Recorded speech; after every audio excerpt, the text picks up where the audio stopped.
Well, please hold. I am writing something. I cannot. Oh, now I can clap. Hey! Hey! Ladies and gentlemen, welcome to Stupid for Movies. It's a big show for two reasons.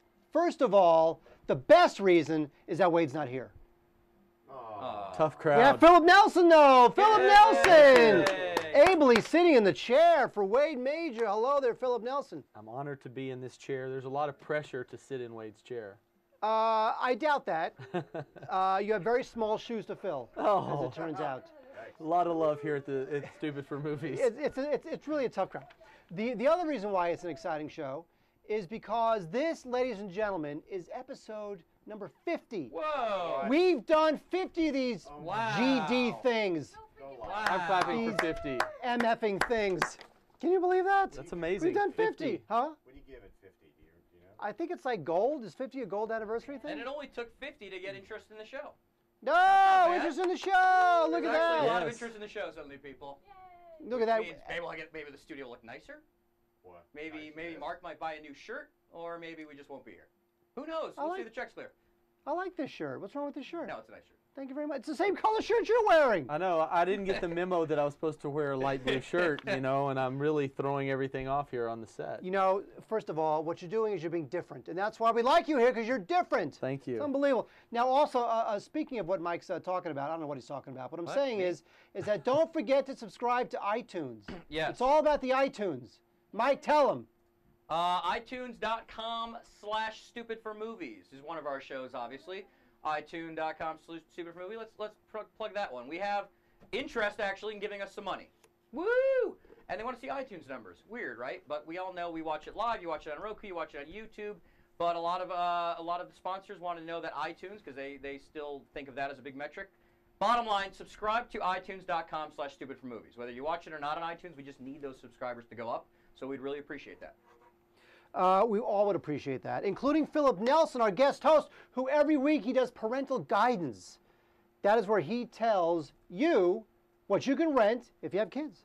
You know, it's Don't say what the movie is now. okay. Oh yeah, that's later. We Later just in the show. introduced it. I didn't look at the rundown. I'm sorry. Oh man! Look, Well, I'm just going with the flow. First night, and he's already like didn't care what the rundown was. I'm too important. I don't need to see a rundown. Where's Wade? Chair, meet door. I Get know. out of here, buddy. We've been on for 2 minutes and I'm already banned. He's already banned from the show. Okay, so here's what happens. Saturday night. Oh, I'm over here. Here's what happens. Saturday night, I'm at the Dodger game.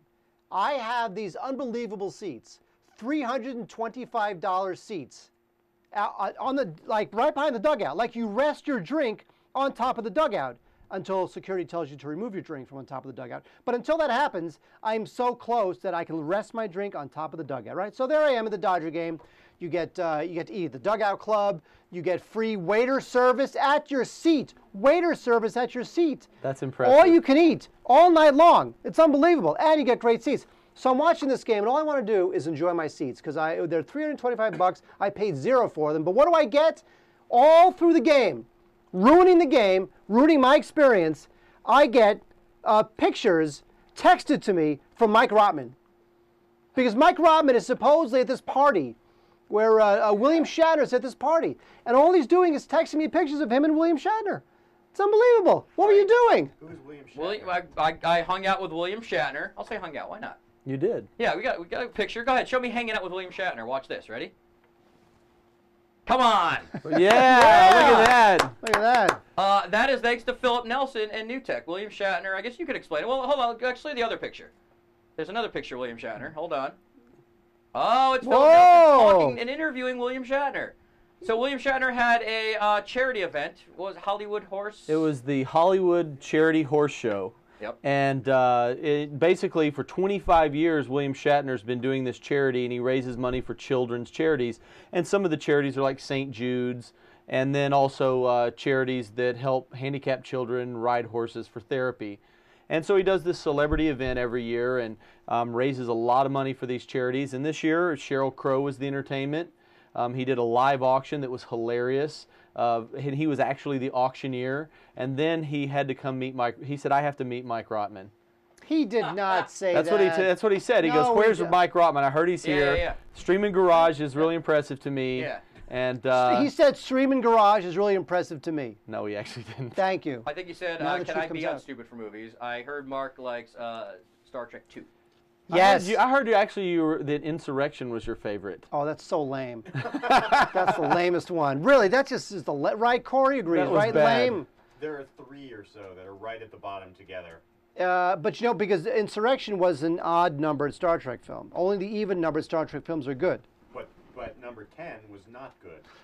Number 10, which was Nemesis, as we get off the subject completely of this wonderful charity, wonderful charity, you can't. Let's talk about Star Trek.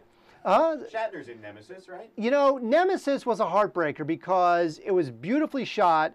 There's a lot of great action, but it hewed so closely to Star Trek II, as if it wanted to recreate the feeling we got when we saw Star Trek II, that it failed to be its own movie. So 2 is Wrath of Khan, right? 2 is Wrath of Khan. That is not great. know that? Well, I just don't know the numbers. I just thought of it as Wrath of Khan. I was Chair 6. door. It's I was another like reason 6 why you don't when it deserve to came sit in out. that chair. But I loved it. I was scared of earwigs for the rest of my life after that because of that thing crawling in Chekhov's ear. That's right. It's unbelievable. Freaked me out. Love that movie. Okay, so New Tech was at this event. Well, actually, you know, we work with William Shatner on his myouterspace.com, which is social networking for sci-fi fans.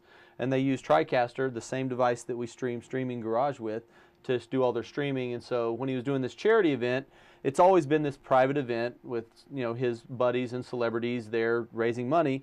And so this year they decided to stream it live. And we streamed it live and streamed the Sheryl Crow concert and allowed fans all over the world that love Shatner and love Sheryl Crow to be part of this exclusive event. So it was really, it was a lot of fun. And for what Mike was saying, it went off flawlessly. It went great. Despite Mike's efforts, it And went I- off flawlessly. Mike kept trying to unplug stuff. I was this close to Eddie Van Halen. Well, he there? Valerie Bertinelli. Oh, yeah. Same thing. Valerie Bertinelli she was checking me out.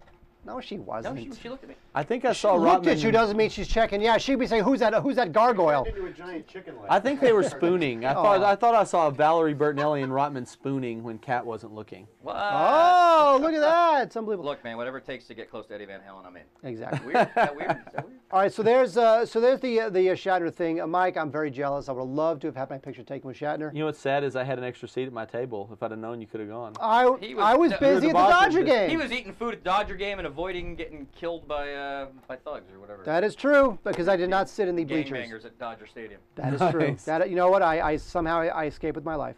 Now, here's the thing. Before we talk about Thor, which I just got out of Thor, literally an hour ago. Yeah. I drove from Thor right here to the Streaming Garage to sit in this chair, talk about Thor. Before we do that, now the Streaming Garage, you know, we used to be the only show on the Streaming Garage, and I felt kind of special. Right? Mike's got nothing else going on except pampering to the whims of me and Wade as hosts of the only show on Streaming Garage. Turns out Six other shows. there's like 16 other shows now. 6. And there's a whole nother new fantastic show called Super Scary Horror Theater. So it's if you love B movies, scary B movies, let's think Vampira, Creature Feature, those kind of movies, those kind of shows from the harken back to the old days. Everybody tells us what they love about the internet is it's no more appointment viewing TV. Appointment viewing TV doesn't exist where we all watch something at the same time, which made me go, we need to do appointment viewing TV. We're live. Let's do it. Let's bring it back. So every Friday night, well, every other Friday night, we're thinking we do something called Super Scary Horror Theater. The next one is Friday, the 13th of May. Friday the 13th. Come on. Friday the 13th, we're going to show Hellbat. Wait, what's it called? The Devil Bat. The Devil Bat will be the next. You know Devil Bat, right? Oh, yeah. I mean, it's terrible, but that's why it's fun. Terrible movie, and it's hosted by Miss Dementia and a whole cast of characters. And what we'll do is we're going to show you a little bit. We play games, and one of the games is Celebrity Death, Creepy or Natural. And check out this clip from our first episode.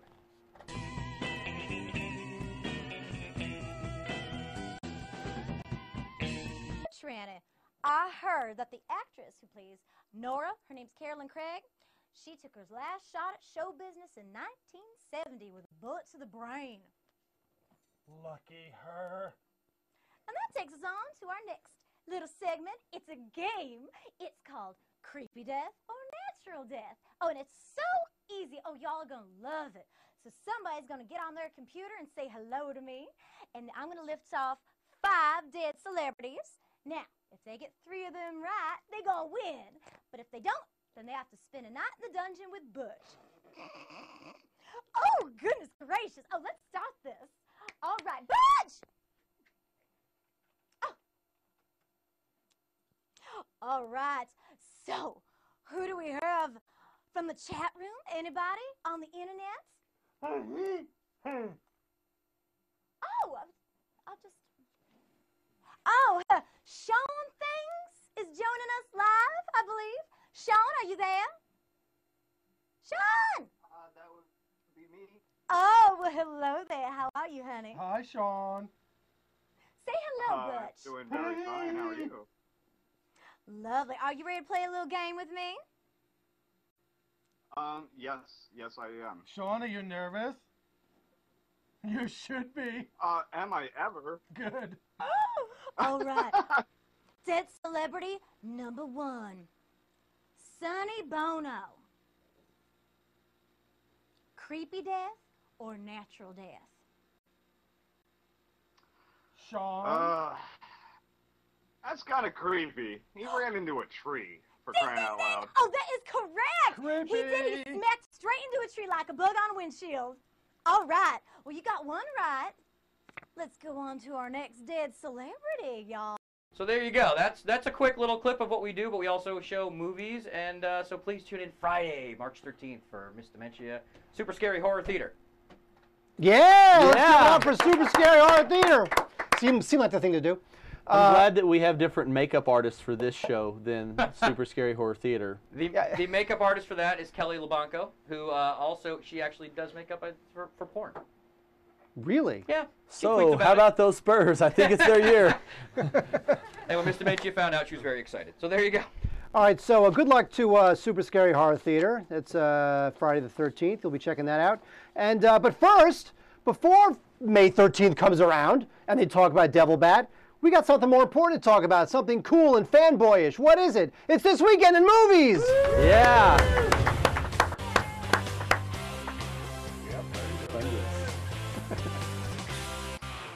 Wait, what was that, Corey? Yeah, baby. Corey's on board with the Sound This Weekend in effects. Movies, yes. So we have 2 films we want to talk about. The first one is Thor, which I just got out of about an hour ago. And there's the one sheet for, oh, look at that, Corey, putting the one sheet wow. over the comic. Nice. Oh, yeah. Look at that, it's unbelievable. Yeah, maybe. Thor is, obviously, I don't have to tell you, is a Marvel comic book character. He's one of the B characters in the Marvel Universe. And, you know, people were talking about how once you get past Spider-Man in the Marvel Universe, and once you get past, let's say, Superman and Batman in the DC Universe, you know, from a character standpoint and a movie adaptation standpoint, what's left? Well, I think Iron Man proved that you can have a B character in a comic universe and make a good movie out of it. And the same thing goes with Thor. Thor is, the story exists sort of on 3 levels. You've got the palace intrigue of Asgard, and Asgard is this big kingdom where all these gods live. And Odin, played by Anthony Hopkins, is the king, and he has 2 sons. One son is Thor, played by Chris Hemsworth, who's very good, and the other is Loki, played by this guy named Tim Hiddleston, who I'd never heard of, who's terrific.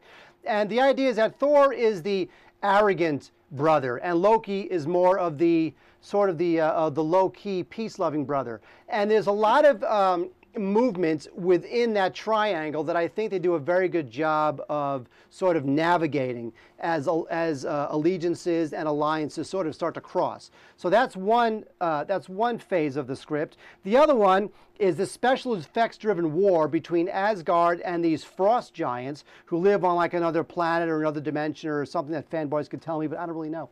And I just saw the movie. And it's all special effects driven, and the frost giants are pretty cool looking creatures. And so there's a war between Asgard and the frost giants. And then the other, and probably the least effective part of the story, is the love story, as Thor is banished to Earth and has to interact with Natalie Portman, who plays a physicist on Earth, and hopefully Thor wants to get back to Asgard. Now let's take a look at a clip, and then we'll let you know what we thought of the movie. Thor, Odin's son, you have betrayed the express command of your king. Through your arrogance and stupidity, you've opened these peaceful realms and innocent lives to the horror and desolation of war.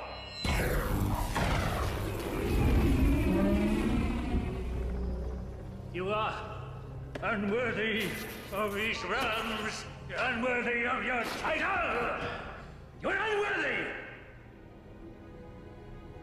I now take from you your power. In the name of my father and his father before, I own it, Lord Father. Cast you out.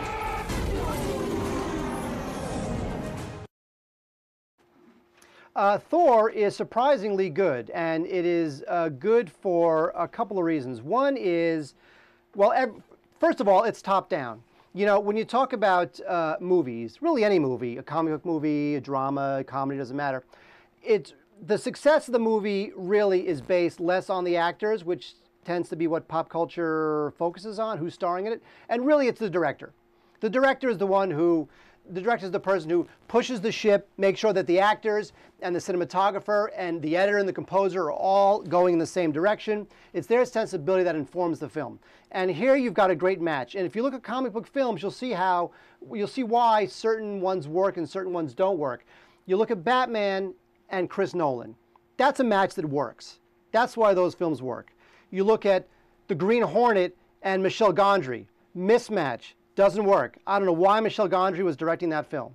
And the film was terrible as a result. Here you've got Thor and Kenneth Branagh. Now Kenneth Branagh is pretty much this generation's preeminent interpreter, filmic interpreter of Shakespeare. And Thor has a lot of that big Shakespearean emotions with these gods on high on their big mountain making these big proclamations. And Branagh does that very well, but what he also does well is he knows how to modulate it correctly. It's not too big. There's no ham and there's no cheese. This is modulated just right so that you take it seriously, but it's not over the top. So Branagh does a terrific job. The other thing that the movie does well is it takes the comic and the origin story seriously. It doesn't play it as if it's these crazy guys in funny hats and tights running around pretending like they're gods. What the brothers go through in interacting with their father feels, it's not ordinary people, but it feels serious enough that you know that everybody is invested in it and they're taking the script, which is pretty good for the type of film that it is, seriously. There's a little bit of humor in it. A lot of that humor comes from Natalie Portman, who I think lends some really kind of interesting line readings to some of her lines, which kind of gets some laughs that you feel the laughs really come from the way she delivered the line, which I think is terrific. And I thought the film was surprisingly satisfying.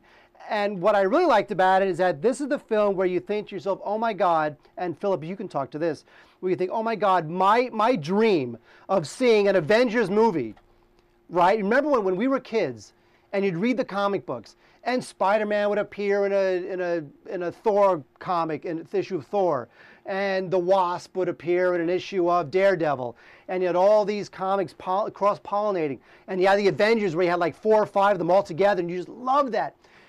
I just feel like I'm getting excited about the Avengers now because Thor turned out to be good. Well, these comic book movies, for me as a comic book fan, and I haven't seen Thor yet, but I feel like this is, like, to me, the golden age of comic book movies, because when I was a kid, we would watch comic book movies and they were horrible because we didn't have visual effects. You know, you couldn't make humans do things that the superheroes would do in the comics, and now with 3D animation and the technology we have, it's legit. And in the last few superhero movies, there's been those little cameo things that excite people, where at the end of Iron Man you see the Thor's hammer found and Nick Fury making an appearance every now and then. And there is one of those. I won't tell you what it is, but you got to stay through the end credits. But I am so excited that we have these comic book movies that actually are good. But yeah, but here's the thing too. There's a reason why these comic book movies are good, and they're good because since the days when those other movies came out, Hollywood has changed, and the studios cater exclusively to boys, which is not how it was in the 60s and the 70s and kind of part of the 80s. It's certainly that way now. So when you're dealing with an industry that caters exclusively to boys, all they do is chase boys, 18 to, well, 13 to, let's say, 34. That means going back to comic books. And if you're going to chase those kids, you can't make a comic book movie for $5 million and have Reb Brown play Captain America. Okay? You got to hire Christopher Nolan, and you got to throw $150 million at it and get Christian Bale to play Batman, because that's the best way to chase after boys, is you make it into an event. Now, the comic book films that do best tend to be the ones that have some way to attract a female audience or an older audience. And I don't know that Thor necessarily does that, but it's okay because the film is good. Now, regarding the 3D, you know, I know Wade hates 3D, and I sat next to Wade in Thor, and I saw him wear the glasses and swear under his breath and shake his fist like this. And I wore the glasses too, and of course, 3D glasses suck, because the next time you see a 3D movie, do this. Wear the glasses, and then drop them just enough so that the top half you see the screen without the glasses, and the bottom half you see the screen with the glasses, and you'll see there's a difference. When you put the glasses on, the screen gets dimmer. And when you take the glasses off, the screen is brighter. And I'm sorry, you're watching a movie, you want the screen to be bright. Right. That's just how it goes. And 3D inherently, naturally darkens the screen. Cinematographers hate it, directors hate it. And also, 3D just isn't necessary. Narratively, it's not necessary. I mean, Wade hates it more than like life itself. Me, I can partially justify a movie like Avatar, where at least when they go into the Avatar world, they're going into another thing. So there, at least, the 3D is moderately justified from a storytelling standpoint. But in something like Thor, you don't need it. But you know, from the nerd perspective of a comic book fan, it's when we go to those midnight showings on opening night, we all want to go to 3D. Everybody I go with, it's like, we got to do 3D. Let's do IMAX 3D. And you know, and sometimes if you don't get there 2 or 3 hours early, you're sitting in a crappy seat and the 3D's horrible. But you know, for some reason, it just feels like an event. You know, we were at Digital Hollywood today, and one of the things people were talking about movies is, will the internet kill movies? And the discussion really became, people want to go be part of an event, and 3D kind of makes it a little more special. I was on a panel today, and they were talking about how they want to be on an event, and it was like I was on a panel with a lot of movie guys, big time movie guys, big funding guys, and they were all, no, theater's not dead, because they have to say this, blah blah blah, and I said, theater won't be dead when movies don't suck, and I think that was the end of my panel. So a lot of people applauded. I said, make movies good. King's Speech, good movie, but every movie should be that good. Well, here's the thing too, because you know, and this is getting off subject, but when you start talking about $30 video on demand BS and the death of DVD and Netflix and all this stuff, what people have to remember is that the value of a movie is set in its theatrical release.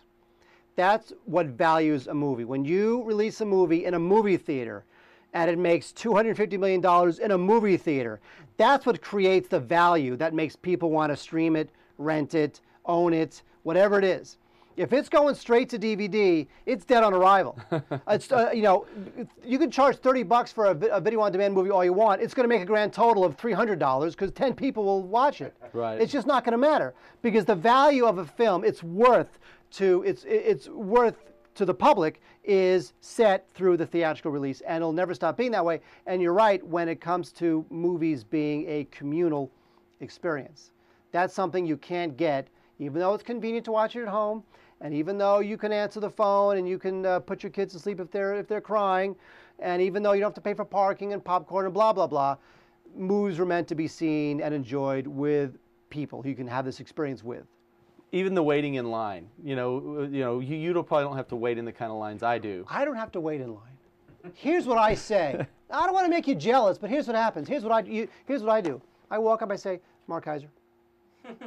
Right this way, sir. And they hand me a ticket. But does a taller person sometimes sit in front of you and block your view? You know, they would if this was 1982, but nowadays they have the stadium seating. That's the last time Mike went to the movie. Well, that's actually true, because I had to shoot a commercial that had that as part of the thing, and we couldn't find a movie theater anymore where you actually were blocked. And we had to run around all over LA trying to find an old movie theater where your seat would actually be blocked, and we had to end up faking it with an angle. I remember that story. No, I remember you emailed me or called me and said, "Can you?" Yeah. And I told you to go to the little revival houses that don't have stadium seating, the little revival houses. I remember that. Yeah, you screwed up the whole commercial, didn't you? It was a disaster, right? Didn't the company just fire you halfway through? Yeah. Tough crowd. My mic was off the whole time. We heard me. Yes, it was, yes. No, it was good. The commercial came out well. It was a Trojan commercial for Trojan condoms. It was a big hit. See, that joke would have been, see, that whole bit would have been funnier if you would have heard Mike. See, Sal needs to yell at me and go, "Your mic's off, idiot." Now it's on. Well, I apologize for derailing your Wait, Thor now it's review on. with the discussion of my an event, because to me the movie is like that's why I like 3D. It's just it becomes this. It kind of makes it more of a special event that you're not going to get at home. That's true. Although it's funny, it's so funny. And then we'll move on to the Beaver, the Mel Gibson film. It's funny how most innovations in film have come about because they're trying to chase away television, right? Whether it's widescreen or CinemaScope or Sensorround, Something you can't do at home, or whatever it is. Something you can't do at home. So here comes 3D in 2000, in 2009, 2010, 2011, whatever it is. Here comes 3D. Well, at the same time they're introducing 3D to the theaters, they're introducing 3D television sets. Right. So they're not even chasing people out of their homes anymore to go see something you can't see at home. But you the can see it at TVs home are too. so expensive, or they were at first, and for me, like I bought a 57-inch LCD, and then 6 months later 3D comes out. I'm not going to buy a new 3D TV. Don't buy a 3D TV. So, It's so but lame. so I still go to the theater for that 3D experience. 3D TVs aren't selling. They're selling horribly. They sold horribly, yet you still go to CES and they were still hawking 3D TVs and nobody wants them. Well, because there's one. no content. I want a 3D Look, TV. look, I want last- a 3D TV. look. I would watch sports. I would put the glasses on and watch sports in 3D and Back to Thor. Avatar. I actually, I will say this. I will admit something. I went to the Sony store in Glendale, California, and I watched a 3D TV. They had a demo reel. You put the glasses on. You know what? Can I say something? On this camera, Yeah, please. I liked it. I admit it. What was on? It was a video game, which is cool. Oh, video game. Yeah, video games are cool. Because stuff's coming at you, and there was sports. There was soccer and some other sports, and that was moderately cool. And there was an animated film. That was kind of cool because there's some kids animated on a skateboard. He's skating towards camera. He's kicking up dirt in your eye. That's cool. Now, do I want to see, Desperate Housewives in 3D?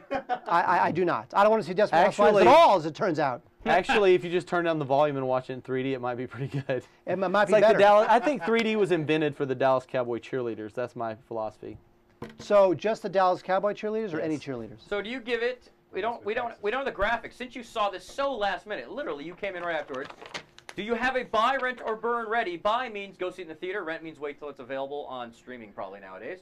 And burn means don't bother seeing it, basically. What would you give Thor? Well, I have an opinion. Does Corey have a graphic? No. No. It was last minute. So You just walked in from the screening. That's what we're still doing smell like at 10:30 at night. you know what? This is a screening where they gave you free soda and popcorn. So therefore your review is? I can be bought. I will give Thor a buy. Hey. Look at that. Look at that. Wait, you can do a buy. Can you do a buy? Can you do? Wait. I am Wait, we can do surprised a buy. myself. Hold on. We can do a buy. Ha ha. No, that's Oh. not a buy. Well, Emily. Emily, we're down for an It's hour. live. Okay. We can't do a give it a buy. Beaver. Never mind. Give it Give it a a Beaver. beaver. You gave it a Beaver. We're going to give it 3 beavers. Speaking of Beaver's Beaver, Oh, buddy. Thor's a buy. Unbelievable. All right, so Thor's a buy. So now moving on to the Beaver.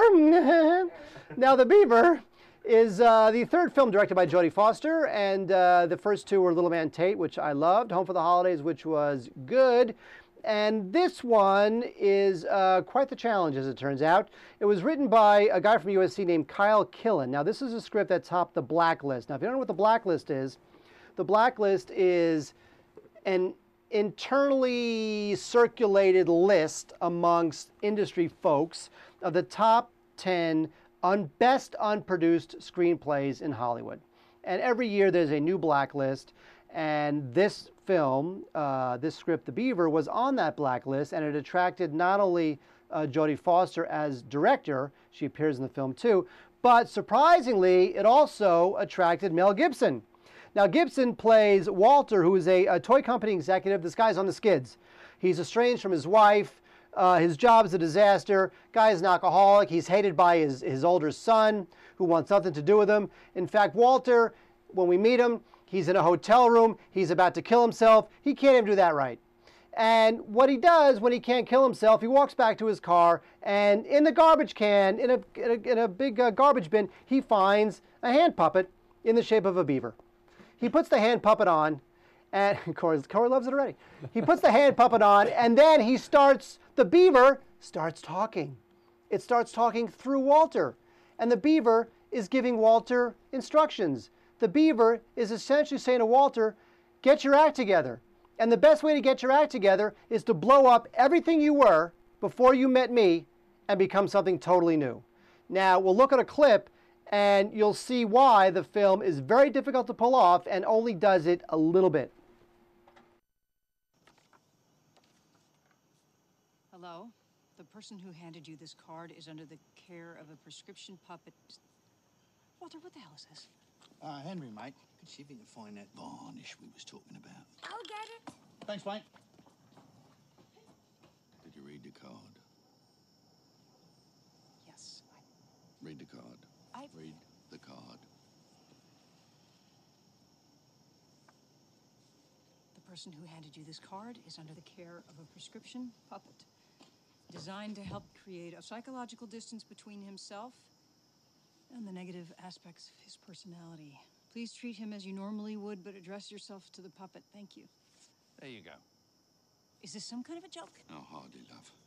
Nothing funny about it. Stop it with the puppet. All right? I'm confused, Walter, and I need some answers right now. As you can see there, which is quite surprising, the movie is not played for laughs. There's a little, Foster has an impossible task, which is there's a balancing act between comedy and drama where she wants to ease you into it with very light laughs and a score that starts bouncy, but she's really doing that to sort of indoctrinate you into what she's attempting, which is to make this film pretty serious. And the thing is that it gets darker as it goes along, and I appreciate that, but it never really gets all that insightful in terms of what Walter is going through. And you've really got to give it up to Mel Gibson. And I watched this film as best I could, not caring about Mel Gibson's past and the cops and all that sort of stuff. I really try to sit there and I try to just to watch it as it is. And Gibson is terrific. He's emotionally dead. He's channeling something, and ultimately he gives the character, I think, more than the character gives him. And somehow, and I don't know, maybe it was due to the problems he was going through, he really takes it seriously. Foster is always putting Walter and the Beaver in the same shot, so you always understand that it's Walter speaking through the Beaver. And my issue with it is that Gibson is so good that you wish there was more emotionally for us to grab onto, and there really isn't. Gibson has a very complicated, Walter has a very complicated relationship with his son, who's played by Anton Yelchin, who played Chekhov in the recent Star Trek film.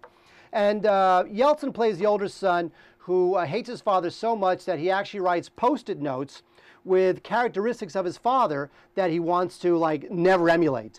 And he's got dozens of these Post-it notes on his wall. And Yelchin plays a character who writes term papers for other students for money because the Yelchin character is so good being able to put himself into the minds of other students. That's why he's so good at writing term papers and speeches, but yet, a little cheesy, but yet he can put himself into the minds of other people, but yet he can't really delve into his own mind, his own psyche. He's such a blank because he hates his father so much. So that's a little cheesy. I think that the film ultimately fails on an emotional level, but it's so unique and provocative that you almost have to respect the attempt. I think Lars and the Real Girl attempted something similar and did it a little bit better only because it had more empathy and was less emotionally coy. And that's why if you had to choose between the Beaver and Lars and the Real Girl, I would go with Lars and the Real Girl. But the Beaver is a very interesting failure. And on that level, That's weird. on that level, I would give it a rent. And it's funny because afterwards the publicist emailed me the next day and said, what did you think? And I said, quite frankly, on an emotional level, it really does fail, but it fails in such a unique, provocative, and sincere fashion that I would almost recommend it. And Mel Gibson's terrific. Jodie Foster is okay. It's well shot. The score is pretty good. You know, there's some pretty crappy songs in it, which was kind of annoying. But ultimately, what's going to happen is you'll appreciate the effort, but you won't get much out of it because whatever Walter goes through is really gimmick, very sincerely dramatized gimmick, but it winds up just being gimmick and doesn't really resonate. So that's my problem with the Beaver. He gives it a rent. So I'm giving it a rent. Now, you soundtrack-wise, you love soundtracks. What do you mean that you said it was bad, crappy? What does that mean? The problem is that it's not that the score is bad. The problem is that the songs that they pick, I didn't like. They were a little on the nose. Huh?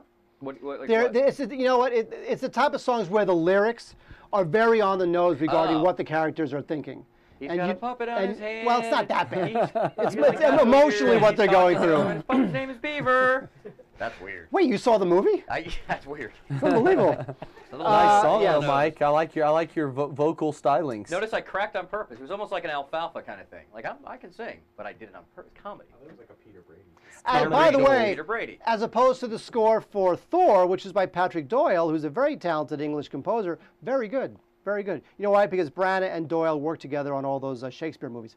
Anyway, so I would give The Beaver a rent. All right. There you go. I was just impressed that you were able to work in a discussion of The Beaver and a movie about Real Doll. You know what? It's all coming together. That was it's all worlds collide right there with that description. Thank you. You know what? You can stay. I was a little iffy on it for a while, but he can stay. I'm going to do a quick couple shout-outs before we go to the news, because people don't believe we're live right now this late at night on YouTube. We're on YouTube live right now. JFlux69, welcome to the show for the first time. And then they have really long names. Bahatan Gargoga 83, Rational Round Out, Image Naryaran. People. Do they have a character limit on YouTube? No, apparently not. And then you use capital letters to separate words. But thank you for joining us for the first time ever on YouTube, and please subscribe. There you go. On iTunes, go to iTunes and subscribe. iTunes.com/stupidformovies. All right, so here you go. Basically, you got your... And the disease is also new. I'm trying to talk. I'm just proving that we're live. I'm trying to talk. Go ahead. The host is talking. Only on live do you get interrupted like that. That'll be edited I'm out. trying to show love for people who are staying up till like 5 a.m. in the East Coast. And thank you for 5 a.m. And thank you for that. Okay, so to wrap it up for the wrap up the movies for the 5 a.m.ers, it's Thor's a buy, surprisingly satisfying. On that Iron Man level, maybe buy a in little 3D, sub. or would you recommend they go see it in See 3D? in 2D, people. Come on. First of all, don't give the studio the extra $5. Go spend it on popcorn. Corey Levin, what do you want from me? Somebody told me that movie's not being released in 2D. I heard it was 3D only. Is that right? I don't know. That could be. That's what I heard. That could be. If you so, may not be able to. Wouldn't that be weird? that would be dreadful, because the studio is forcing you to spend the extra $5 to see it in 3D, which means that they might be worried about it. They might be worried about it. Cash money. Huh? But based on your review, it sounds like they shouldn't be worried about it. That's what I think. I think it's fun. Well, you know what? The thing with Thor is that he doesn't have a lot of pop culture currency. You know, Spider-Man does. Iron Man had Robert Downey Jr. And everyone loves Robert Downey Jr. and Gwyneth Paltrow. This one's got this Chris Hemsworth guy who's very good, but you know, no one knows who he is. Right. And it's got Anthony Hopkins, who, you know, if you're under 40, you have no idea who the hell he is. So that might be worrisome to the studio. So they're forcing you to spend the extra money to see it in 3D, those bastards. So that's this weekend in movies. Pointing here, pointing there. I love it. Well, I didn't realize this weekend in movies had a theme song. Go, Mike. Let's do it. Movies. And it's a little popcorn dancing. Let's This all weekend go to in the movies. movies. Yeah, exactly. It just keeps going like that. And Mike's wearing a hot dog costume that you can't see because he's not on camera right now. That's a good idea. A vegan hot dog. I will wear a hot dog costume. First person that gives us $500 on PayPal. I don't know. You're betraying your true self if you wear a hot dog costume. No, we wouldn't do that. It'd have to be a big white hot dog that's made out of tofu. No, it's a veggie dog.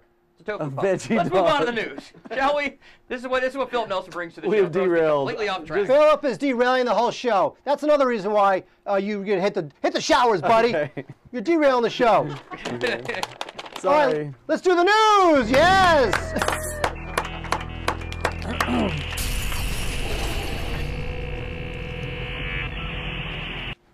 Chad Vader, where's you at, Chad? Hey guys, sorry I couldn't be here live this week.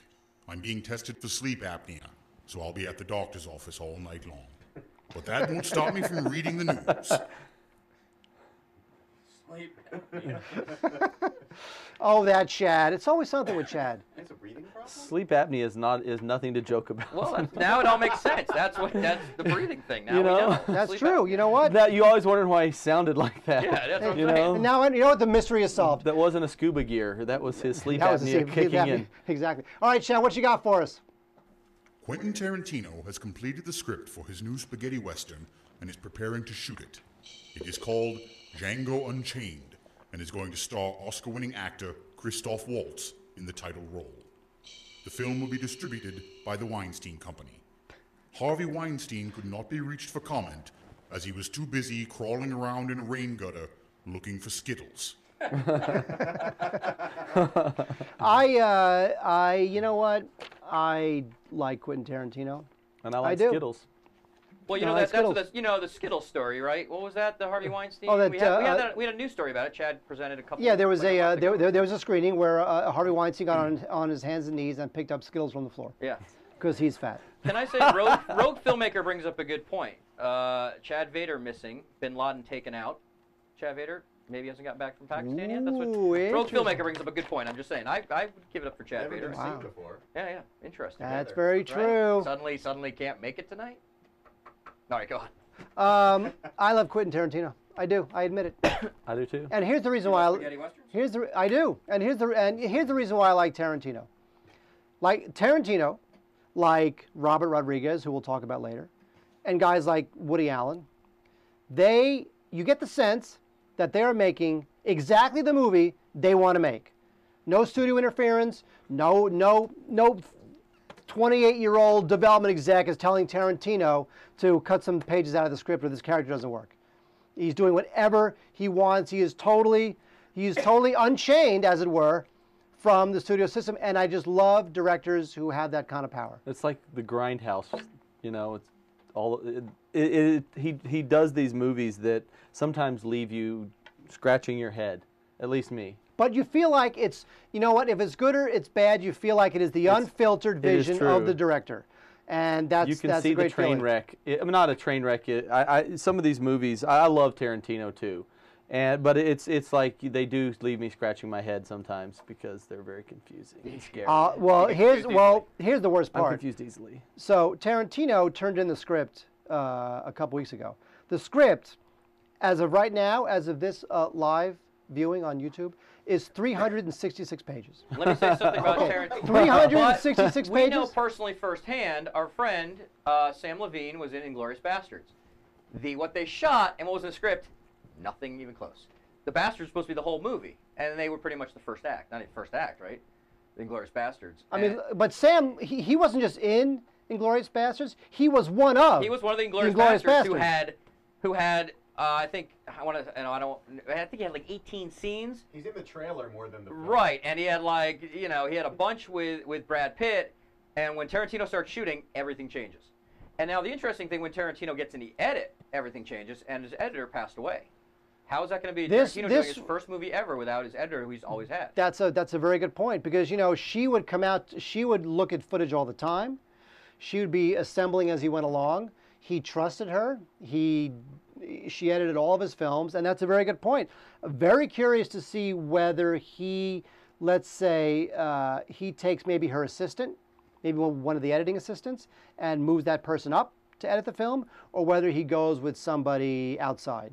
Maybe he would go with somebody who has edited similar films or edited films similar to what he's going for. Whatever the answer is, it better not be 366 pages worth, because that's a lot of goddamn movies. It's not going to be. That's 3 movies. That's 3 movies. All right, Chad, what else you got? S. Victor Whitmill, the artist who designed Mike Tyson's face tattoo, is suing to stop the release of The Hangover 2, claiming copyright infringement. Apparently, Ed Helms' face tat in the movie is too similar to Tyson's, and this ink jockey wants to get paid. Well, more power to you, S. Victor Whitmill. People who infringe on copyrights are the lowest form of scum. When you make something that looks too similar to something that someone else made, you deserve to get sued. And furthermore,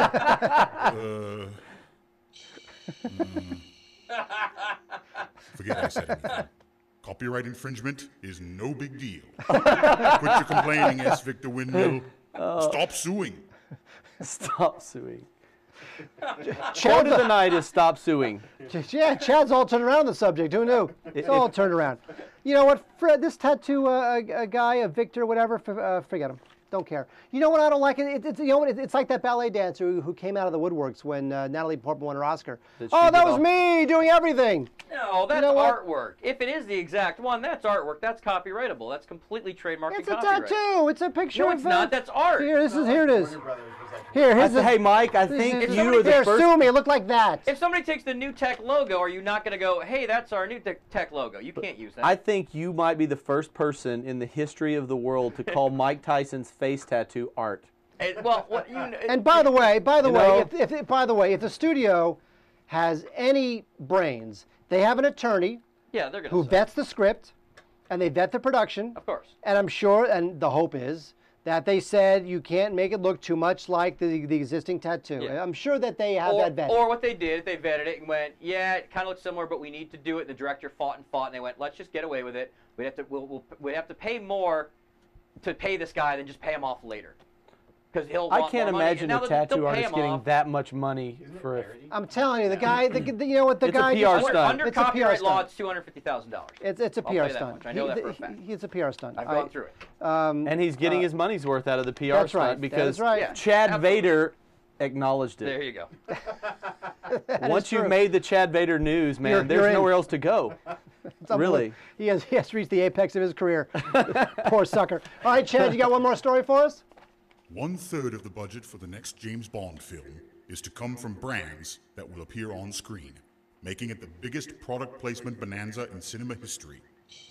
In a deal struck between MGM and Sony, $45 million will be raised from various companies that want their brands featured in the movie. So you can expect to hear 007's classic shaken not stirred line to be replaced by Venti, not Grande. Reportedly, there are also plans to remake other classic Bond films to make them more brand friendly. Possible titles for these are Wynn Resort and Casino Royale, Dr. No Kia, Gold Bond Medicated Powder Finger, and Palm Wonderful presents Octopussy. I love Dr. Nokia. Dr. Nokia. That's my favorite one. You know, James Brand is his new name. There we go. Oh, you can stay. I can keep stay. redeeming myself, but then I will fail soon. So Don't worry. You can stay through your own segment. That's how generous I am. You know, product placement is like a $3 billion a year business. I mean, there are companies who get scripts early, and they read them, and they look for opportunities to place their clients.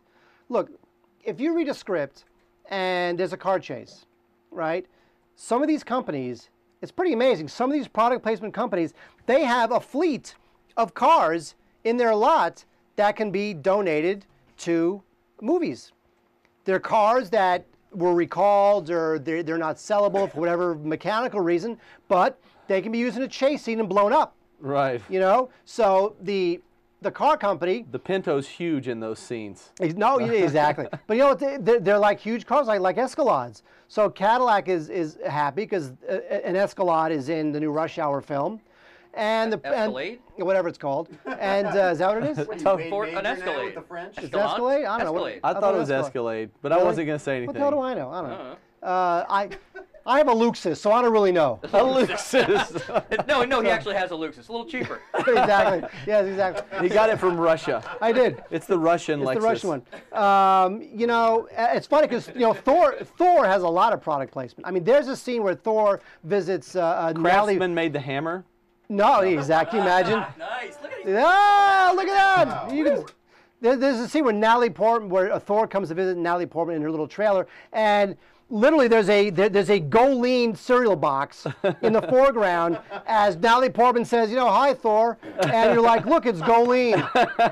I mean, come on, guys. I found something today on my panel again. It was a lot of movie guys, and they brought up GM pays a lot of money to get advanced copies of scripts. They have like spies to find out where what am I? I just said this whole thing. No, but to find out where before they shoot. I'm not saying product placement stuff. I'm saying so they know way before they shoot Because there's product placement companies. I just said that. He actually I did just said just that. say You said that. before? Mike, Look, I'm paying attention to the chat room. Mike's I got time for chatting you. while you're talking about I got product chat room placement stuff. script readers. I got TriCaster stuff.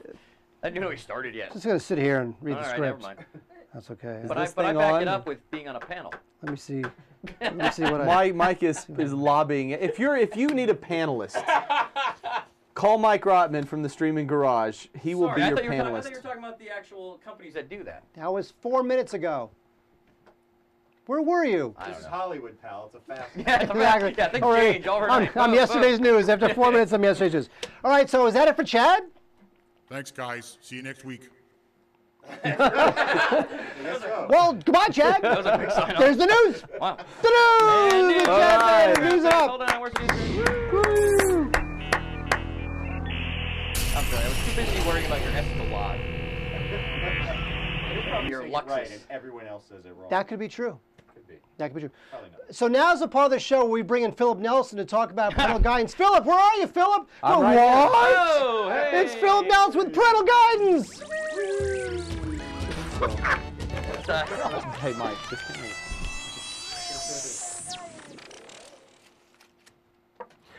So Philip, here's the thing. Normally, now you're doing a great job co-hosting the show. You're a comic book fan. Get a couple good lines in. You got parental guidance. I don't know. I think we should give Philip an applause. Thank You're you. doing such a good job. You guys are way too kind. Wade, who? Oh, Oh, tough crowd. Whoa, tough Don't crowd. say it. crowd. The Facebook, they love the Wade. You know what? I don't lot blame them. A lot of Facebook chatter. Missing Wade. Sorry, guys. So I gave everybody his home phone number. Oh, whoa, hey. Start lobbying to get Wade to come Wade in will be right back. now Wade will be back. and throw me out of the streaming Don't garage. worry, Wade will be back Wade will soon be back. enough. He's got some stuff to do, and who wants to come here at 10:30 at night, really? Mark lives nearby, so He's he's got a willing to point. do it. And we gave him cookies. What? There are cookies? Later on, There are not. we have cookies for Are you. there really? No. There will be cookies. All right. Phil Nelson. All right, thank you. So this week on I parental. want cookies. So how about the? You know, so anyway, this week on parental guidance, I kind of picked a weird movie because this was one I saw with my son, and he actually told me at that time, "Dad, this is the greatest movie I've ever seen." So that's a pretty strong thing coming from a 9-year-old. And you know how nine-year-olds have such refined movie tastes. But this week's movie is The Adventures of Shark Boy and Lava Girl by Robert Rodriguez. And you know, this movie is it was designed as a 3D movie. It's a silly, fun movie with a lot of adventure. And you know, part of the pitch of this movie was that Robert Rodriguez and his son actually wrote this script together. And I don't know the secret tricks of the movie world, but I believe that the son really had played a part in this because of some of the weird little characters and things that only could come from the mind of a child. Okay, hang on Or a second. Quentin Tarantino. Hang on for a second. So you have a 9-year-old son. He's 12 now, but it's because Okay. this movie's been out for a while, Okay, so he was 9 years old at the time. somewhere around there. At the time, could your 9-year-old son have written a movie script? I think what happened is the Robert Rodriguez was like, what kind of creature attacks? And then the kid's like, oh, these weird, you know, I think I could see that if he's prodded along by the dad who knows how to write a script and build a movie, these creative ideas that children come up with that make no sense to adults, you know, could happen. That's why I believed it. So the 7-year-old is not saying, I believe the second act break is a little weak, and I believe It's like, that the what does he character do turn... next? I think he gets, you know, whatever. You know, I think it's more just dialogue and then developing it into a story. That's why I believed it, because having kids, they come up with the craziest ideas, and Shark Boy and Lava Girl is full of those crazy ideas.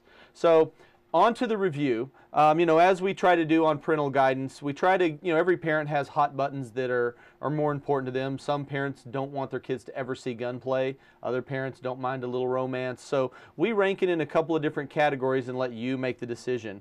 But, you know, I will say this is a fun movie. All of my kids did like it. My wife did not like it. I enjoyed it. So the first category is action. We're going to give it a 5 in action.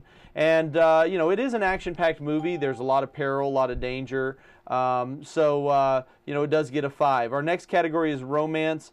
I was going to give it a 1, which is the lowest rating, but I'm going to give it a 2 because there's a little tension. You know how tension deserves a 2.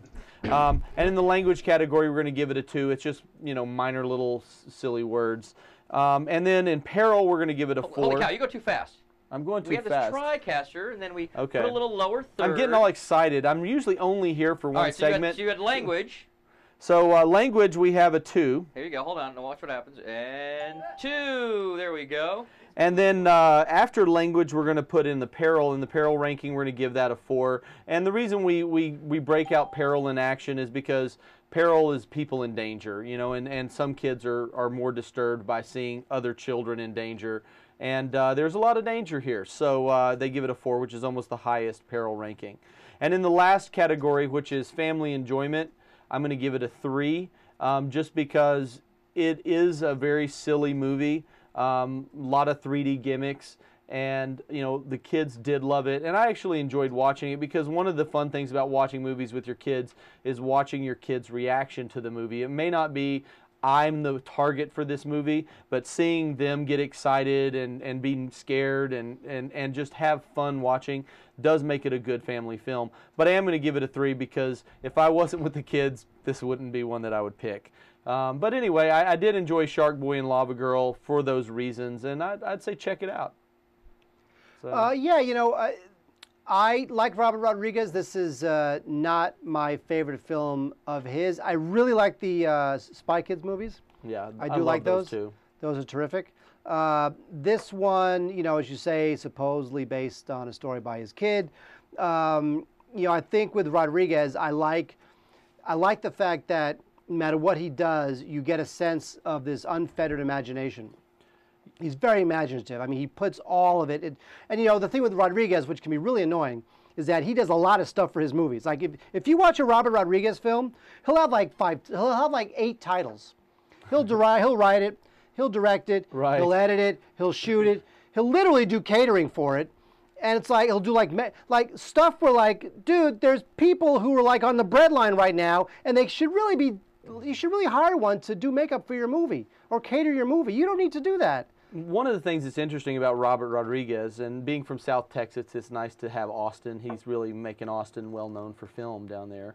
But, he makes these really dark movies, lots of violence, really adult-focused movies. And he's also, I saw an interview with him where he said, my kids can't watch any of the movies I make. And so that's when he started doing the Spy Kids movies. And it's interesting to see somebody who does such great movies targeting the guy demographic that you said the studios target to make that shift and make such fun, cool kids movies. Because I have to say, every Spy Kids movie we loved. Shark Boy and Lava Girl we loved. And we really enjoyed all the Rodriguez. And then Shorts, I think, was a Robert Rodriguez film as well, wasn't it? Which one? Shorts. Shorts? All the little short films that were edited together. You mean 4 Rooms? No. I'll have to. Well, maybe I'll do that one for print. Right. It's called Shorts, 2009, directed by Robert Rodriguez. So maybe that will be an upcoming parental guidance. But the cool thing is you have him at 2 total ends of the spectrum, where it's Dusk Till Dawn, and then Adventures of Shark Boy and Lava Girl. Sure. So it's just neat to see that kind of diversity out of one guy, and he's just so creative. Right, you're just saying that because he's one of your native sons. I love A Rebel Without a Crew is one of my favorite books. You know what? That's a terrific book, Rebel Without a Crew. That's a very good recommendation. So there you go, Shark Boy and Lava Girl. By the way, not in 3D. No, because it was released theatrically in 3D. And the bad thing about the 3D on Shark Boy and Lava Girl is it's the red and blue 3D at home, so it's not even the good 3D. There is no good 3D. Philip Nelson of Parental Guidance. There's no good 3D. Why can't we all just get along? How about House of Wax? Oh, is that going to be on Super Scary Horror Theater? I don't know, but it should be in 3D. Probably not. You know what? People may want to see Miss Dementia in 3D. I'm just saying. I know they would. Right? Just saying. I have. I'm just saying. You know what? Look, 3D is dead. You know what's next? 4D. You skip right to 4D. No, you know what's next? Buy, rent, or burn. Yeah! Buy and rent and burn it. Do all sorts of stuff with it. Nice segue. Oh, sorry about that. Oh, God, drink of water. Segue. Okay. Excuse me. My mic on? Yes. Okay. Buy, rent, or burn. You guys on our Facebook page, leave us a name of a DVD. We will then pick the ones with the most likes. And Mark, who has never seen this before, and today Philip, who has never seen this before, we'll tell you if you should buy it, rent it, or burn it. And by burn, we mean put in the fire. Vampire Mob asked, how can you burn it if you have to buy it in order to burn it? And I went, burn, wink, wink. Rent it, then burn it. Well, No. Check it out from the library and then burn it so no one gets to watch it ever again. Yeah, that's even better. Remove it from circulation Okay, here we to go. save people. We're taking Facebook, and then we're hitting the YouTube live chat rooms because YouTube Live featured us tonight. Thank you very much for #1 featured, so let's do that. First, starting off in Facebook, Wes Yunker on Facebook. 7 people liked his suggestion of Cannibal the Musical. You know, I'll say rent that. It's one of those movies that it's funny and irreverent, and it's exactly as ridiculous as the name implies. But is it ultimately that funny? I didn't find it all that funny. I can honestly say I've never seen Cannibal the Musical. Commentary's better. On the It gets DVD. drunker and drunker. Yes. Yeah. You know, So there must be a Cannibal the Musical drinking game. That commentary and the commentary for Used Cars, the Kurt Russell film with Kurt Russell and Robert Zemeckis, and that commentary, they just don't care. It is hilarious. Those are 2 great commentaries on DVDs. Go. From Joe Gallivan on the Facebook page, facebook.com/stupidformovies. Please like us. I think we just hit 1,000. Actually, can you verify that, Corey? I think we hit 1,000 likes on Facebook. That's We need huge. more YouTube. We need iTunes, and we needed Facebook, and we hit the Facebook, which is why people started to get interested. And we said when we were at 300 Facebook, I said we need more, and like 3 weeks later, we had 1,000. We've actually gone quite up quite quickly, so thank you very much. You have a lot of clout. We do. I have a lot of clout as well. South Park, bigger, longer, and uncut. I would say buy it, but it's a bit of a conditional buy because I think, like a lot of animated films, South Park starts hilarious out of the gate, Hall of Fame funny, and then like a lot of animated films, it starts to kind of lose it as it goes along, and it kind of peters to an end. But I would say a good half of it is really funny. I would say rent, just because how many times are you going to rewatch that? A lot. Blame Canada. I mean, blame Canada. You can see that on YouTube. For free. That's sort of renting a movie. Oh, he plugged YouTube. That was sly. Hey, Google money. No, you can. You can go catch it out. And Corey just told me we have exactly 1,000 likes on Facebook. Yay! By the way, can I follow up on bigger, longer, Sure. and whatever? Team America, which nobody's asking about, but it is. Oh, it was on. Hold on. Really? Yeah. It's a Matt Stone, Trey Parker night tonight. Oh, Hold on. okay, whatever. They're actually. I didn't coming know that. As you know, I've not seen these. You know, somebody in here wrote with them first season of South Park, an episode. Corey, congratulations. No problem. Hope you enjoyed it. I'm giving myself plugs. What was your episode, Mike? Give yourself a bigger plug. It was Tom's Rhinoplasty. With them in their 1-bedroom apartment on the beach back then before they really hit big. They had me come in for a weekend and we wrote up a script. I pitched them an idea. One of the legendary episodes of South Park. I pitched them an idea that they liked. Comedy Central wouldn't let us do it because it was related to a Christianity sort of religious thing. At that point, they didn't really want to touch that. There you go. And so they called me in, and they called some writers in, and we wrote it together. We boarded it up, they call it. They call it boarded up. Now look at him. Now look at me. Mike put them on the map. What happened? Okay, what did I just ask? South Park is the last one? Okay. Yes. David Lavender asked about Hulk, the 2003 version. Is that you know, Ang Lee? that's the. You know what? I don't mind that movie. I liked it too. It's not a great movie, so I will say it is a rent. But I feel like that movie was a little underappreciated. I would say that buy because I did buy it. And That's you know, a good reason. and the thing I liked about it is how I love Ang Lee. He is such. I think he's one of my favorite directors, and I loved Ride with the Devil. So little plug there. But the thing I liked about it is how they really made it feel like a comic book. You know, That's true. And I like the way they used interesting transitions and kind of moved the story along with a comic book feel, and it wasn't a cheesy page turn. You know, I just thought Ang Lee did a really good job on that. I agree. You know what? I honestly think that if you release that movie now, like now, with the better technology, because the only thing I didn't like about it was the visuals, the VFX on the Hulk. He looked a little cheesy. But now they could make it so that it would be seamless. I'm telling you, I think the movie's kind of overlooked. I think that if you went back and watched that today, I think you'd really appreciate it. I did. I watched it. So have you just switched it to a buy now? Is it no longer a rent for you? No, it's still a rent. All right. Sucker. Sorry. No lobbying works. Rick Rushka asks about El Topo. 4 likes on Facebook. El Topo's great. I'd buy it. Never heard of it. Go. Matt Newcomb asks about Team America.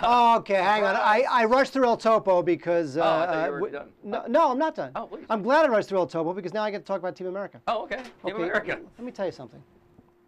Mark and Wade, but Wade's not here, we're members of the LA Film Critics Association. Now go back to this one. And very recently, the LA Film Critics Association took a poll. The best films of the decade. I was The actually pointing best to Philip, who was films sorry, he was looking at the monitor, not the camera. of the decade. LA Film Critics Association vote, poll, best films of the decade. We each had to fill out 10 movies, our 10 best films. They were all counted. The winner was Mulholland Drive. That was considered the best film of the last decade. Name for me the only critic. What are you doing? Name for me. All right, stop. The only. Go to 2. Name for me. Look at the monitor. Look at the camera. The only critic who said Team America was one of the best films of the decade. Who said that? You. Mike Rotman. According to the chat room, it's Jester94 says, oh great, the old Mark named this best movie of the decade story again. I didn't bring up Team America. Somebody else did. Well, you told the story before. Well, our don't bring up fans Team know America. they're calling you out, which I like. That's okay. Went for movies classic. It's yes. Oh, great, classic. Oh great. Number 50, we go to a clip show. Exactly. It's our best of. Nice. All right, here we go. So that's a buy. There you go. Excuse me. Great. Wait, did you give it a I didn't see it. Team America? All right. What? I did not see it. I have a litter of children. What? I don't get to see All right, let's go everything. through this. We got to bang it out. We got to bang it watch out. that with the kids. Cruzetta Loretta. Oh, that's a good name. Cruzetta Loretta. The Devil's Advocate. Oh, come on. Keanu Reeves, Charlize Theron, Al Pacino in like his full-on, just bloated over the top ridiculous mode. But you know what? I'll give it a rent. I'll tell you why. Because it's so ridiculous that you might get some sort of camp value out of it. I would say rent. Okay.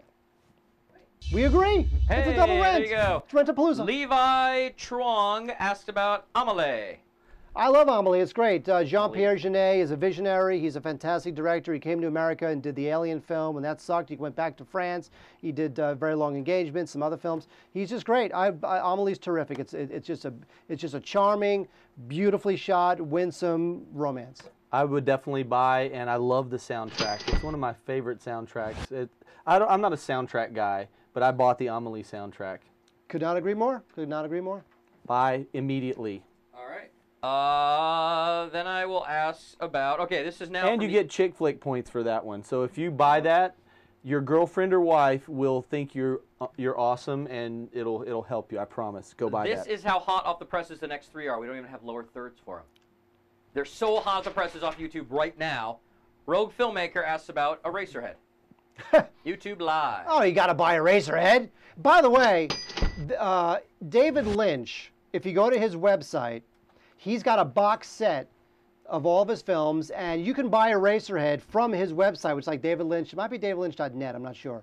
But buy it from him because it is great. It's a great DVD, and it's just a freaky, trippy movie. It's terrific. I've never heard of it. What is it about? It's like his first film. It's about a guy with a giant eraser for a head.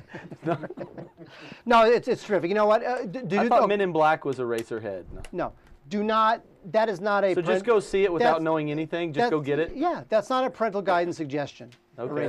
Not for the family. Say that. Okay, I'm going to watch it without reading anything. Very All right, good. we got 2 more, and here is how off the presses they are. But yet the TriCaster can keep up because watch this. The next one from the YouTube live chat we just got in. Showgirls, hit it. Look at that. TriCaster, boom. We can make lower thirds. Yeah, you know why? You know why they're doing Showgirls? Because they want me to tell the story about how Wade and I went to the cast and crew screening of Showgirls, and I'm not going to do it. CW I will not tell that story again. CW Graham 78's new. Who asked about Showgirls? I will not tell that story. I don't know the story. That was episode 16. All right. If you can go through our 50 episodes and find it with no search function, feel free. I will say that is one of the worst films ever made, so I will say buy it because it's a good party film. You'll throw it on, people stare at it and laugh. It's funny. You really would buy it? If you're that kind of a person. Are you that kind of a person? No, So I he says hate buy it. it, but he won't buy it. Yes. I would say burn it. If I was throwing a party with a lot of Drinking. drinking and strippers. That's the theme movie. I'd put it on the TV on a loop, and people drift in and out and watch Here's it. what Get I a would laugh be out doing. of If it. I had a party with strippers and booze, I wouldn't be showing movies. I'd be maybe making movies. Oh. I wouldn't be showing them. Oh yeah. Wow. We at that. have Yeah, we got derailed places to make. officially. One more to go in Philip Nelson's episode. Are you ready? Go. Kellen D. Wood asks about Ed Wood. I love Ed Wood. That's a great movie. That's, you know what? That's one of Tim Burton's best films. I love that film. That's a buy. Johnny Depp's great in it. Martin Landau's great in it. It's a great script. It's a terrific movie. It's just great. I love it. And it's a parental guidance type movie too. No, I'm just kidding. No, I like Ed kind Wood. of. I would buy Ed Wood too. Yeah, it's I great. love Tim Burton though. He and Ang Lee are on the top of my list. See, I don't love Tim Burton. He annoys the crap out of me, Really? especially in the last 10 years. But Ed Wood is one of his best films, and it's a great film. See, Mars Attacks. I like Mars Attacks. Yeah, I like Nightmare Mars Before Attacks. Christmas. Otherwise, I can't stand them. Really? Yeah. Ed Wood. It's Ed so Wood and Mars sad. Attacks. Otherwise, You didn't like Legend of Sleepy Hollow? no, he ruined the whole story. It was a totally different story. I mean, Everybody- what he did with Planet of the Apes is just unforgivable. I never want to talk about his. Okay, so maybe he's not one of my But favorites. Corey Levin's Rise of the Apes, though, that's going to be a winner. Yeah. For those who don't remember, that I think was episode 23. Yeah. By People want to know about your showgirl. You want to tell it quickly, or you want to put it up a little bit on Facebook? Maybe later on you can write a little bit. They want to know what the showgirl story is. Oh, the showgirl story is. Wait, give us. That was Byron or Burns. That was Byron or Burns. That was me. Hi. I'm not supposed to be there. There we go. It's live, people. Hi. Okay, really quick, because otherwise you gotta go on Facebook and type it out, and I know you don't want to do that. It's not like a story that builds to a humorous climax sort of a story. But what I'm saying is that Pun Wade, intended? No, Wade and I went to the cast and crew screening at the National Theater in Westwood of Showgirls, and you knew within 5 minutes that this movie was just going to be a horrifying abortion of all time. And even though it was a cast and crew screening, it was just dead silent. I hated the movie so much that I actually curled up into the fetal position and closed my eyes in the seat that I was in. And for some reason, Wade found that very, very entertaining. And at the end of the movie, when you're supposed to clap because it's the cast and crew screening, no clapping. Ooh. It was over. They can't even clap for themselves. They can't even clap for themselves. It's like, I'm sorry, I just don't want to be associated with this film. That is right? true, and it wound up being a camp classic. You know, But in it the has sense Gina that, Gershon, right? You know, look, who doesn't love some Gina Gershon? She was great in love- Bound, which I is the love Gina Wachowski brothers' first film, or That was the a film good before movie. The Matrix. And that is a good movie. Now, that is not a parental That guidance was suggestion. definitely not a parental guidance. Exactly. All right, so what have we learned? We've learned that Thor is worth seeing. The Beaver is sort of worth seeing. We've learned that Shark Boy and Lava Girl is worth renting. Taking the kids. Taking the kids letting to. the kids see, yeah. Right, we've learned that Mike wrote an episode of South Park in like 1983. Like contributing writer. Huh? Contributing writer, I guess they called it. Yeah, contributing writer, which Give me like meant a couple $100. a couple $100. Look at that. Wow. But you Unbelievable. know what? I just, because I have the sense of humor of like a 15-year-old, I just laughed when you said the Beaver is worth seeing. I'm sorry, everybody. I tried not to say anything. I tried not to say anything, but it just came out. I just had to say it. You know what? And you said it, and we're glad you did. Thank you. We're also glad Philip Nelson showed up Thank to you. guest host. He was fantastic. And Friday, March 13th, please join us for Super Scary Horror Theater for Devil Bat, which is, who stars in Devil Bat? Oh, there's a devil, there's a bat, No, there's a it's the. Bela Lugosi in Devil Bat. So please join us for So that. there you go, Swimming Super garage. Scary Horror Theater with the Devil Bat. Thank you, Philip Nelson. Thank you. Thank you, crew. Wade, as usual, Wade contributed just as much not being here as when He he was is talked here. about a lot. I had to get that in. What? He was talked about a lot. And we miss him, and he will be back. In the meantime, thank you, Philip Nelson. Thank Good night, you. everyone.